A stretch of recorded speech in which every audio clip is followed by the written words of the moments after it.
नमस्कार, तुमचं स्वागत आहे आयकॉन स्टील प्रस्तुत बिल्ड आयकॉन या उपक्रमामध्ये. आज आम्ही आलो हिंगोली जिल्ह्यामध्ये आणि माझ्यासोबत आहेत इंजिनियर गजानन शिंदे सर. ते स्वतः उत्तम इंजिनियर आहेत. त्यांनी अनेक रेसिडेन्शियल गव्हर्नमेंट प्रोजेक्टवर काम केले. सगळ्यात महत्त्वाचं म्हणजे मगाशी त्यांच्याशी बोलताना त्यांनी एक सांगितलं, म्हणजे मी आधी सुरुवातीच्या काळात इंजिनियर झाल्यानंतर थोडा वेळ प्रॅक्टिस केली, त्याच्यानंतर लेक्चरशिप केली, त्याच्यानंतर व्हॅल्युअर म्हणून काम केलं आणि आता ते स्वतःची कन्सल्टन्सी सुद्धा करतात. सो असा त्यांचा पूर्ण आतापर्यंतचा जीवन प्रवास आहे. तर त्याबद्दल, त्यांच्या आतापर्यंत केलेल्या कामाबद्दल, प्रोजेक्ट्सबद्दल, या सगळ्याबद्दल आम्ही बोलणार आहे. बिल्ड आयकॉन हा उपक्रमच आयकॉन स्टीलचा असा आहे ज्यामध्ये तुमच्यासारख्या तरुण इंजिनियरशी आम्हाला बोलायचे, त्याच्याशी चर्चा करायची, तुम्ही केलेल्या प्रकल्पाविषयी चर्चा करायची आणि त्यातून काहीतरी सकारात्मक गोष्टी घडतील यासाठीचा हा उपक्रम आहे फक्त. सो पहिल्यांदा मला तुम्हाला विचारायला आवडेल की तुमच्या शैक्षणिक पार्श्वभूमीबद्दल, म्हणजे तुमची शाळा, तुमचं कॉलेज आणि सगळ्यात महत्वाचं सिव्हिल इंजिनियर व्हावं या मागची प्रेरणा कोणाची होती? ऍक्च्युली माझं जे 10वी झालं ते हिंगोली मधूनच झालं, माणिक स्मारक मधून. त्यानंतर 11वी 12वी बी हिंगोली मधूनच केली. बरोबर. त्यानंतर सीईटी, म्हणजे माझं मॅथ चांगला असल्यामुळे मी इंजिनिअरिंग प्रेफर केलं. पण त्यातला सिव्हिल इंजिनियर होण्यामागे माझ्या वडिलांचा हात खूप मोठा होता. माझे वडील बँकेमध्ये होते, स्टेट बँक ऑफ हैदराबादला मॅनेजर म्हणून. तर त्यांचं असं म्हणणं होतं की जॉब पेक्षा व्यवसाय कधीही पुरला. त्या हिशोबाने त्यांनी मला सिव्हिल ब्रांच दिली. मी सिव्हिल ब्रांच 2011 ते 15 मध्ये माझी सिव्हिल ब्रांच पूर्ण झाली. सिव्हिल इंजिनियर झालो मी. त्यानंतर तुम्ही जे प्रेरणास्थान म्हणले ते माझे वडीलच होते. त्यानंतर त्यांची फार इच्छा होती की मी लगेच पासआउट झाल्या हे करावं, व्यवसाय टाकावा. टाकणं त्यांच्या मनात होतं की टाकावं, पण विषय असा होता की माझ्याकडे तेवढा एक्सपिरियन्स नव्हता त्या गोष्टीचा. तर एक्सपिरियन्स साठी मी पुण्याला गेलो. तिथे मी 2 वर्ष काम केलं. G+12 फ्लोअरची साईट होती माझ्याकडे, एक रेसिडेन्शियल, आणि G+6 ची एक माझ्याकडे कमर्शियल साईट होती. तो एक्सपिरियन्स घेतल्यानंतर मग मी लेक्चरशिप जॉईन केली, कारण की माझी इच्छा होती की एमटेक करावं. पण त्या 1 वर्षाच्या पिरियड मध्ये हे कळायला लागलं की एमटेक करूनही काही पुढे तेवढं काही स्कोप वाटत नाही. म्हणून मग मी महिंद्रा अफोर्डेबल हाऊसिंग फायनान्स मध्ये 2.5 वर्ष ऍज अ टेक्निकल व्हॅल्युअर म्हणून काम केलं असं. त्यानंतर मग 2021 ला ऑफिस सुरुवात केली माझ्या व्यवसायाला. क्या बात आहे. आता 3 वर्ष पूर्ण झालेत. तर माझ्यामध्ये कुठल्याही सिव्हिल इंजिनियरसाठी हे सगळ्यात महत्वाचं असतं की जेव्हा आपण थेरॉटिकल नॉलेज घेतो त्यानंतर प्रॅक्टिकल नॉलेज घेणं महत्वाचं आहे. आणि ते तुम्ही तुमच्या त्या जॉबमध्ये जो सुरुवातीच्या काळात करत होता त्याच्यात केलं. व्हॅल्युअर म्हणून पण तुम्ही काम केलं, माझ्या ते तो अजून एक त्याला स्कोप आहे. सो आता थेट आपण सिव्हिल इंजिनिअरिंगच्या विषयीच्या प्रश्नांकडे वळूया. त्यातला पहिला प्रश्न आहे, म्हणजे हे फील्ड क्रिएटिव्ह आहे, यामध्ये रोज कल्पनेला नवनवीन व्हावे, पण याच्या सोबत तुम्हाला अनेक तंत्रज्ञानाची मदत किंवा टेक्नॉलॉजीची सुद्धा मदत होते. तर त्या आता जे अपग्रेड होत आहेत सॉफ्टवेअर टेक्नॉलॉजी, त्याबद्दल काय सांगाल?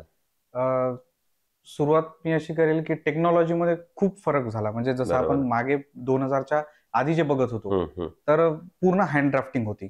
त्यानंतर त्यांनी ऑटोकॅड 2005 नंतर ऑटोकॅड सॉफ्टवेअर आलं. त्याच्यामध्ये प्लान झालं, स्ट्रक्चरल डिटेलिंग झालं, सगळ्या गोष्टी कशा सोयी झाल्या, म्हणजे सोपं झालं, ते इझी, म्हणजे फास्ट मध्ये झाल्या. एका दिवसात तुम्ही प्लान, स्ट्रक्चरल वगैरे डिटेलिंग देऊ शकता. दुसरा विषय असा की जसं सरांना मागे बोललो होतो, टोटल स्टेशन. टोटल स्टेशनमुळे काय होतं की आज समजा एखादी जागा आहे 6 एकर 7 एकर मोजायची, तर पहिले काळी खूप अवघड जात होतं. आता त्या टोटल स्टेशनमुळे अर्ध्या तासात किंवा 45 मिनिटात ती जागा मोजून होते. एक दुसरा विषय म्हणजे सॉइल टेस्टिंग. सॉइल टेस्टिंग साठी आजकाल नवीन त्यांनी हे आणलेत, म्हणजे प्रोडक्ट आणलेत की ज्याच्यामुळे कमी वेळेत ते सॉइल टेस्ट होते. बरोबर. त्यामुळे या सगळ्या तंत्रज्ञानाचा फार फायदा सिव्हिल साठी खूप. बरोबर. एकीकडे तंत्रज्ञानाचा फायदा होतो, या आता तुम्ही सांगितलं त्याप्रमाणे, पण या सिव्हिल इंजिनिअरिंगचा पाया आहे तो म्हणजे कामगार, लेबर. आणि त्या लेबरमध्ये अकुशल कामगार जे असतील, तर अकुशल कामगारांकडून काम करून घेणं हे कितपत धोकादायक आहे असं तुम्हाला वाटतं?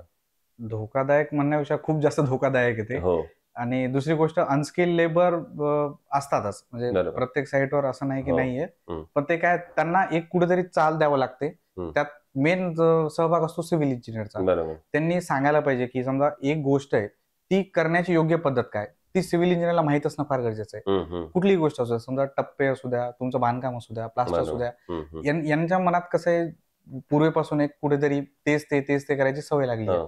पण ते कुठेतरी चेंज करणं इंजिनियर किंवा आर्किटेक्टचं काम आहे. ते योग्य पद्धतीने सांगणं की पहिली स्टेप काय असते, दुसरी स्टेप काय असते, जेणेकरून ते चांगलं काम करू शकतील. Very good. दुसरं, तुम्ही आता रेसिडेन्शियल मध्ये काम करताय म्हणून तुम्हाला हा प्रश्न विशेषतः विचारायचो की बऱ्याचदा रेसिडेन्शियल मध्ये असं असतं की त्या कस्टमरचं बजेट थोडं लिमिटेड असतं, मात्र तुम्हाला काम करताना ते क्वालिटी काम किंवा उत्तम काम व्हावं यासाठी तुम्ही प्रयत्न करत असतात. तर अशा वेळेला क्वालिटी आणि बजेट या दोघांची सांगड तुम्ही कशी घालता? क्वालिटी आणि बजेट, सर समजा क्लायंटकडे बजेट फार कमी आहे सुरुवातीला, की समजा त्यांची इच्छा आहे की G+1 आपलं 20 लाखात बसलं पाहिजे. बरोबर. त्या केसमध्ये आपण काय करतो की आपण एक इस्टिमेट बनवतो, रफ इस्टिमेट ज्याला म्हणतो आपण, लमसम. त्यामध्ये त्यांना सांगतो की तुम्हाला हे 12 लाख 15 लाख तुम्हाला फक्त ग्राउंड फ्लोअरला लागतील. आणि त्या गोष्टीमध्ये आपण त्यांना हे सांगतो की क्वालिटी किती इम्पॉर्टंट आहे. कारण की आज जर एक स्ट्रक्चर उभं झालं तर ऍज अ व्हॅल्यूअर आपण काय करतो, त्याचे आरसीसीचा जो इयर आहे ते 60 इयर पकडतो स्पॅन, म्हणजे लाईफ ऑफ त्या कन्स्ट्रक्शनची 60 इयर पकडतो. मग ते तेवढं इयर गेलं पण पाहिजे आणि क्वालिटी पण मेंटेन झाली पाहिजे. त्यासाठी रफली एस्टिमेट देऊन आपण त्यांना आधीच कळवतो एवढे लागतील म्हणून. बरोबर. हे झालं एस्टिमेट बद्दल. पण कुठल्याही कन्स्ट्रक्शनच्या आधी प्लॅन महत्वाचा आहे, रचना किंवा आराखडा महत्वाचा आहे. तर प्लॅनचं महत्व तुम्ही काय सांगाल कन्स्ट्रक्शन मधलं? प्लॅनचं महत्व सगळ्यात जास्त आहे. प्लॅन एकदा जर चुकला तर सगळ्याच गोष्टी चुकल्या. मेन म्हणजे तुमचा हॉल कुठे असायला पाहिजे, किचन कुठे असायला पाहिजे, पूजा रूम कुठे असायला पाहिजे. तर या गोष्टी आम्हाला सेकंड इयरला सिव्हिल इंजिनिअरला झाल्यात, पण त्या आम्हाला टेक्निकली झाल्यात. त्यालाच नाव दिलेलं आहे आज वास्तुशास्त्र. म्हणजे आग्नेय दिशेला किचन पाहिजे, ईशान्येला पूजा रूम पाहिजे, मग हॉल पूर्वेला पाहिजे, पूर्वमुख चांगलं, बेडरूमची पोझिशन कशी असायला पाहिजे किंवा याची अरेंजमेंट कशी करायची वास्तूनुसार. या गोष्टी आम्हाला झालेल्या आहेत. त्यामुळे प्लॅन हा सगळ्यात महत्वाचा पार्ट आहे. अरेंजमेंट मेनली त्या प्लॅन मध्येच होते. तुमचा सोफा कुठे बसेल, तुमचा टीव्ही युनिट कुठे असेल, डायनिंग टेबल कुठे, किचन ओटा कसा बसणार, एल टाईप, सी टाईप, हे ऑलरेडी त्या प्लॅन मध्ये पूर्ण दाखवलेलं असतं ऑलरेडी. त्यानुसारच पुढे काम चालू होतं. हे झालं थेरॉटिकल नॉलेज बद्दल किंवा पुस्तकातल्या नॉलेज बद्दल. पण मग दुसरा मला प्रश्न असा विचारायचा की प्रॅक्टिकल काम करताना बऱ्याचदा अशा काहीतरी अडचणी येतात किंवा अचानक कुठली तरी आव्हानं समोर येतात.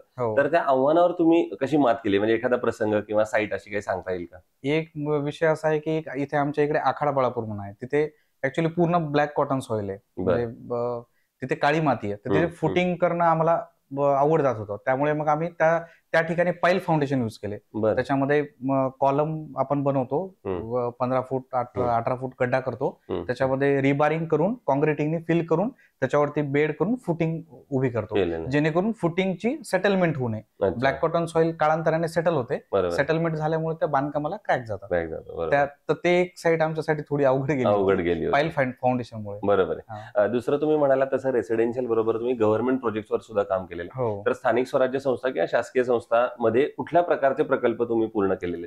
आम्ही क्वार्टरचे काम केलेत फॉरेस्ट डिपार्टमेंटचे. त्यानंतर सीसी रोड, तुमचे पेवर ब्लॉक मध्ये काम केलेले आहेत. बाकी शेडचे काही काम केलेत, काही पीईबीचे काम केलेत, प्री इंजिनिअर्ड बिल्डिंगचे. MIDC मध्ये जे वेअर हाऊसेस असतात तर ते पीईबी मध्ये बनवतात, तर ते सुद्धा आम्ही काम केलेले. बरोबर. तुम्ही सुरुवातीला जसं सांगितलं की या क्षेत्रात टेक्नॉलॉजीचा फार मोठा वाटा आहे किंवा त्याची मदत होते. तर मग मागच्या वर्षभरात तुम्ही कुठलं व्यावसायिक प्रशिक्षण घेतलंय का, किंवा असं वाटतं का की अरे आता ह्या बदलत्या काळाबरोबर मला आता हाही एक कोर्स केला पाहिजे किंवा हेही शिकलं पाहिजे? आता सर मी 2021 ला ऑफिस सुरुवात केली, तेव्हापासून जवळजवळ 10 ते 12 सॉफ्टवेअर मी शिकलेत. आणि काळानुरूप राहावंच लागतं. जर तुम्ही काळानुरूप नाही राहिले तर काळाच्या मागे जाल, कोणाच तरी वाक्य आहे.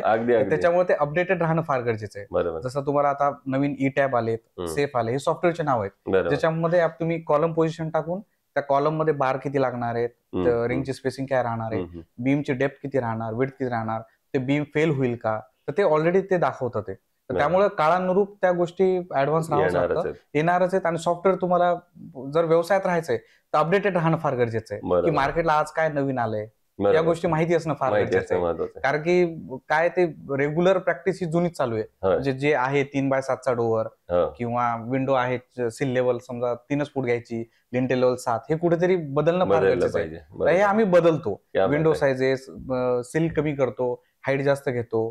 तर ते फ्रेंच डोअर झालं. फ्रेंच डोअरचा हिंगोलीमध्ये कन्सेप्ट अजून तरी नाही, पुण्यामध्ये सगळ्यात जास्त आहे तुमच्याकडे फ्रेंच डोअर.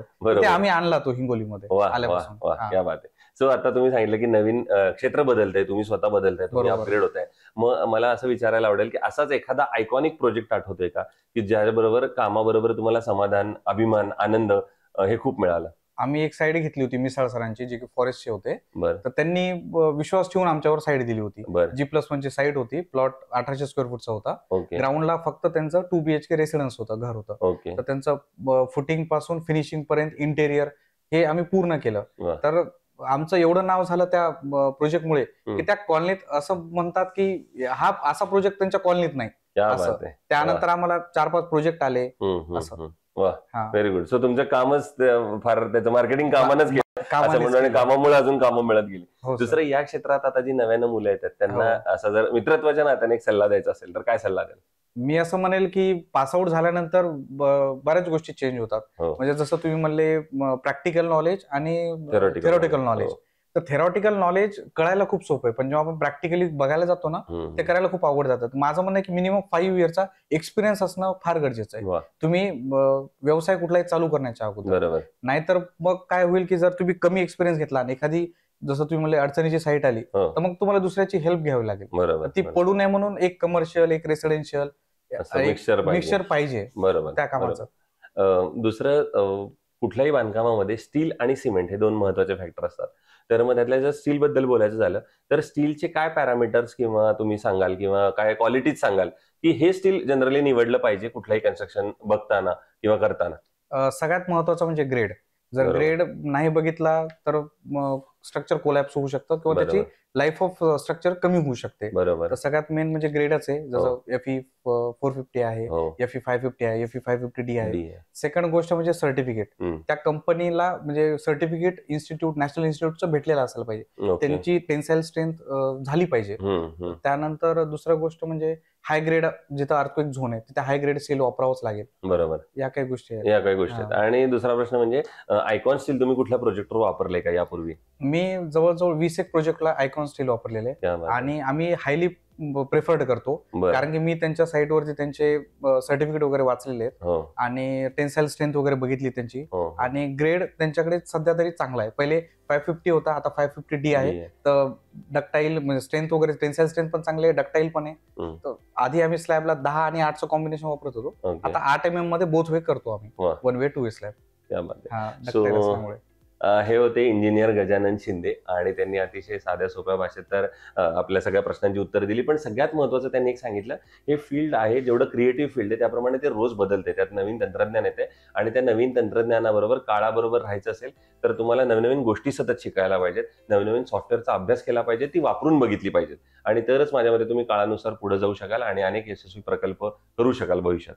सो आता तुम्ही माझ्याकडे काही रेसिडेन्शियल गव्हर्नमेंट प्रोजेक्ट पूर्ण केलेले आहेत, पण येणाऱ्या आगामी काळात असेच आयकॉनिक प्रोजेक्ट तुमच्याकडून घडावेत. तुम्ही आता जसं सांगितलं हिंगोलीमध्ये जसं फ्रेंच विंडोची कन्सेप्ट नव्हती पण ती तुम्ही लॉन्च केली, तशाच नवनवीन कन्सेप्ट तुम्ही हिंगोलीमध्ये लॉन्च करावा आणि तुमच्यासारखे युथ जे आता या इंजिनिअरिंग क्षेत्रात आलेले आहेत तर त्यांच्याकडूनच या अपेक्षा आहेत हे सगळं करण्याचे आणि त्या तुम्ही पूर्ण करताय. सो येणाऱ्या भविष्यासाठी माझ्याकडून आणि आयकॉन स्टीलकडून दोघांकडून मनपूर्वक शुभेच्छा.